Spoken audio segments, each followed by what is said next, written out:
Rasulimiz alayhissalatu vassalam hech qachon la'nat aytib qarg'amadilar. Biz qarg'ashga o'tib ketyapmiz. Ozgina bir odam yomonlik qilsa qarg'aymiz. Internetda bitta odam bitta xato qilib qo'ygan bo'lsa, to'xtamasdan uni qarg'aymiz. Haqorat deymiz. Kechira olmaymiz bir-birimizni. Payg'ambarimiz alayhissalatu vassalam sajda qilib turuvdilar Ka'bani oldida.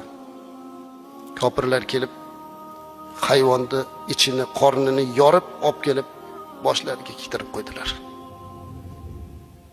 U bosh uchun jonimizni berishlikka loyiqmiz azizlar.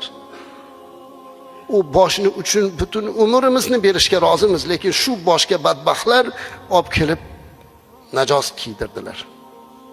Sahobalarning birortasi kelib olishlikka jur'atlari yetmadi. Qo'rqib turdilar. Go'dak holatida turgan Fotima-i Zahro onamizgina kelib oldilar. Bilasizmi, dunyoda eng ota uchun qiyin holat qanday holat? Farzandini oldida behurmat bo'lish.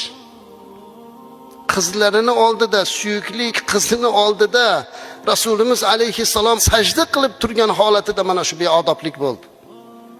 Qizlari yugurib kelib boshidan axlatlarini oldilar, mahkam quchoqlab yig'lavordilar. Haligilarga la'nat aytdilar. Rasulimiz alayhissalom, qizim, ular bilmasdan qilyaptilar dedilar. Ular bilmasdan qilyaptilar dedilar. Faqat shunaqa deyardilar, xolos. Bular bilmasdan qilyapti-da deyardilar. Qarg'amadilar. Hatto muborak dahanlariga kamon o'qi kelib tekkanda ham xonim yerga tushmasin dedilar. Ummatga balo kelmasin dedilar.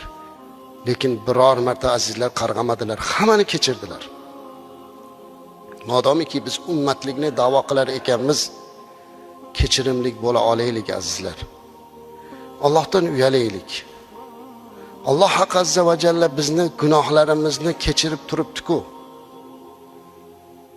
Andisha qilmaymizmi? O'zimiz o'ylanaylik, shu yerda o'tirgan hammamiz, mayli, boshqani hayotini bir chekkaga qo'yaylik. O'zimizni o'tmishimizni bir o'ylaylik. Agarki o'zimizni aybimiz bilan mashg'ul bo'lib qolsak, o'zimizni gunohlarimizni o'ylanishlik bilan, tavba bilan ovora bo'lib qolsak, boshqalar bizni ko'zimizga ko'rinmay qoladi azizlarim. Alloh arhamar rohimin ekan bizni kechirib turibdi. Odam alayhissalom bilan momo Havo onamiz jannatda Alloh qilma degan ishni qilib qo'yganda birinchi bo'lgan ishi avratlari ochilib qoldi. Agar bizni ham gunohlarimiz uchun avratlar ochilib qolishlik bo'lganida ko'chada liboslik odam qolmasdi azizlar. Lekin Sattorul Uyub ekan. Alloh gunohlarimizni berkitib turibdi ekan. Shunday gunohlarimiz borki, odamlar bilmasinda ish qilib deydigan. Lekin biz hech xayolimizga keltirmaymizki, shu gunohlarni berkitib turgan Robbimiz Alloh ekanligini. Kino qilib qo'yib bersa nima qilar edik? Lekin Robbimiz bizni kechirib turibdi-ku. Qancha gunohimiz bor, yana boshimizni sajdaga qo'yib Robbim deb sajda qilyapmiz. Qancha gunohimiz bor, yana Alloh taolodan qancha narsa so'rab iltijo qilamiz.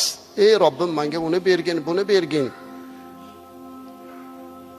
Agar gapirsak, o'ylasak, Allohning rahmatidan benasib emasligimizni, noumid emasligimizni bilib qalbimizga taskinlik beramiz. Alloh arhamar rohimin, bandalarini kechirguvchi deymiz.